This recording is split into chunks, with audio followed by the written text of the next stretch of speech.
Hey guys, it's the original Pouch over here again for another video. You see, tonight I just finished watching TNA Victory Road.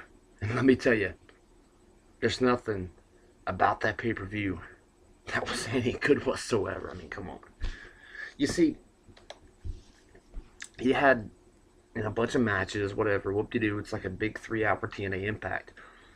Well, basically, what you see is, okay, a bunch of regular TNA Impact matches, basically, but a little bit longer. Whatever. Normal crap.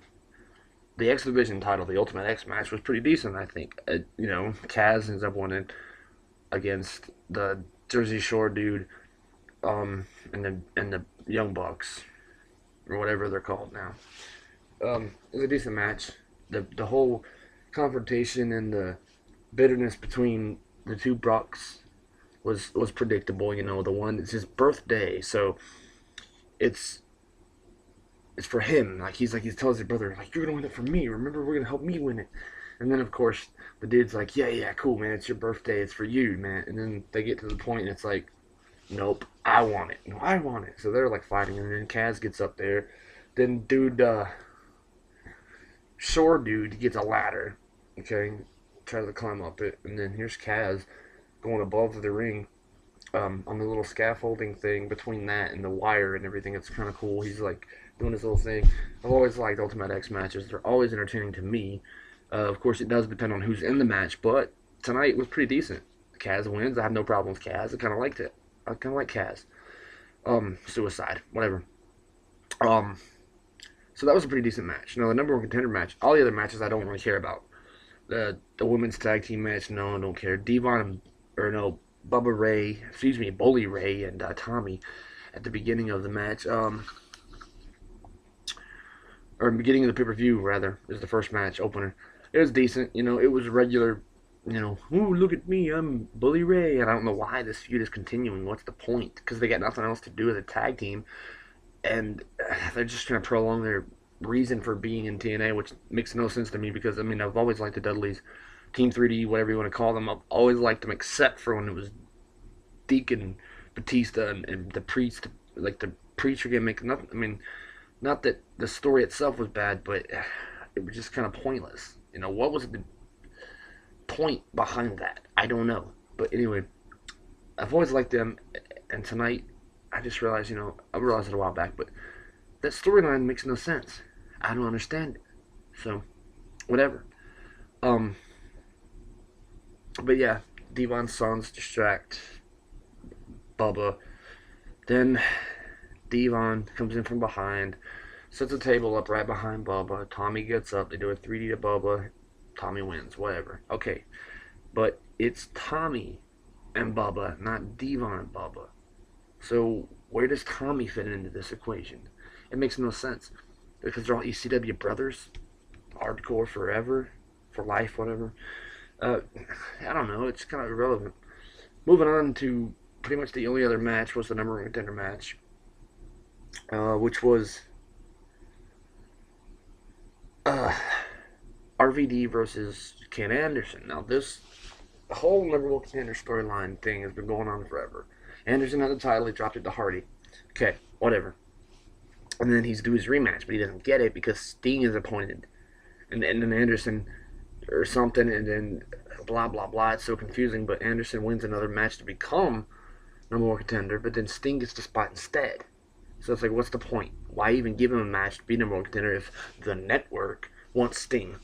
And the only reason the network wanted Sting is because Sting didn't go to WWE. Oh well. But okay, so Sting ends up as champion, and Anderson's sitting there, was supposed to have his number one title, number one contendership match. Not the match to become number one contender, but he's supposed to have been number one contender, and he doesn't get his title opportunity. Instead, Jeff Hardy gets a rematch, which was tonight. But we'll get onto that in a minute. But the number one contender match between RVD and Mr. Anderson was, well, kind of a failure because, of course, just like the standard TNA finish, you know what they do? What? Double count out. That was cool. He did the mic check on RVD on the ramp. And then they're both laid out, and like right at 10, Anderson puts his hand on the ring, and boom, they're both counted out. No, in the crowd's chanting 5 more minutes, continue the match, and all these other chants. Nothing happens. What is going on? Oh well, so moving on from that. Total shit ending. Excuse me, but it's total garbage ending. And then after that, you go into the main event later on, which was, of course, Jeff Hardy versus Sting. And the time on the clock as the start of the match, that the little video package was like 10:30. Okay, so you got like a whole half hour left in the pay-per-view. And as I'm talking to you right now, it's 10:53. So like 20 minutes ago is when they started the match. And yeah, the pay-per-view's over. So the main event was like, boom, bang, gone in no time. Okay, the match starts. They get in the ring, and Bischoff comes out. Oh, guess what, Sting? Since the network screwed with our plans and you became champion, it's going to be fair tonight.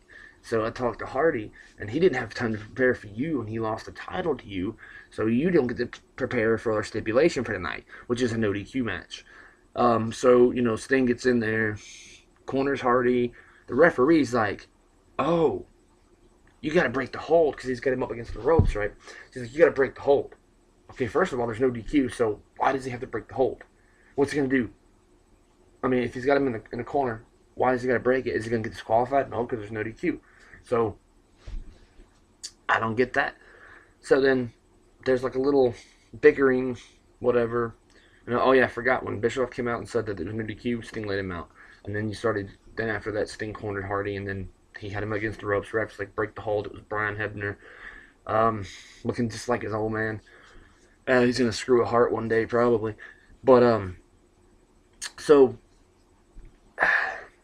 the match is pretty much over after that. Sting drops the death drop on him. 1, 2, 3, done. Everybody's like, what? What? Is it really? What? Is it really over? And it was. And then they do a highlight reel of the entire night. And the highlight reel is like 3 times longer than the actual match. Then they go away saying, watch Impact this Thursday. So, yeah. And the pay-per-view ended like 15 minutes till end time. And they just showed like the replay, like music video at the end. They showed highlights. Again, when they already recapped the thing after the main event. Now, people were speculating already that there's something wrong. That there's a legitimate issue here. That Jeff Hardy might be hurt, or some people said that Jeff Hardy was too high to wrestle for real. I didn't know that anybody in pro wrestling was wrestling for real to begin with. So, whatever. So yeah, there's really not much to say about the pay-per-view. I don't. If I had to rate it, I would say like 2 out of 10 or something. The only thing that saved it for me was, of course, I'm a huge mark for Anderson for some reason. I'm always gonna like him, just like XBA 325, just like he likes John Cena for no reason. Whatever, he's John Cena. No matter what, he's gonna like John Cena. That's how I feel about Anderson. Anderson. Always gonna like the dude. Don't know why. You don't like it. Sorry. I'm always gonna like him. And if you don't like it, I got 2 words for you. Asshole. Asshole. Okay. That was a decent match. The Ultimate X match was actually probably the best actual match. So, yeah. And I think my next video, that's pretty much all I got to say about the pay-per-view. We'll find out tomorrow night's tapings. I'll read those later about the same time. I'm not going to post a video until my next one, which is the Q&A video. I've got a bunch of really good questions. I'm going to narrow them down to about 10, I think. So, hopefully you like this video. It's been me, the original Proud Driver brother with the smallest arms in the world, running wild on you, dude. And if you don't like TNA, brother, all I got to say is, Jack, maniac. You're going to make the Hulkster cry, brother. I mean, the driver. Yeah, I'm a driver, dude. Yeah, I don't know. Bye, I guess. See you guys later. Hope you watched.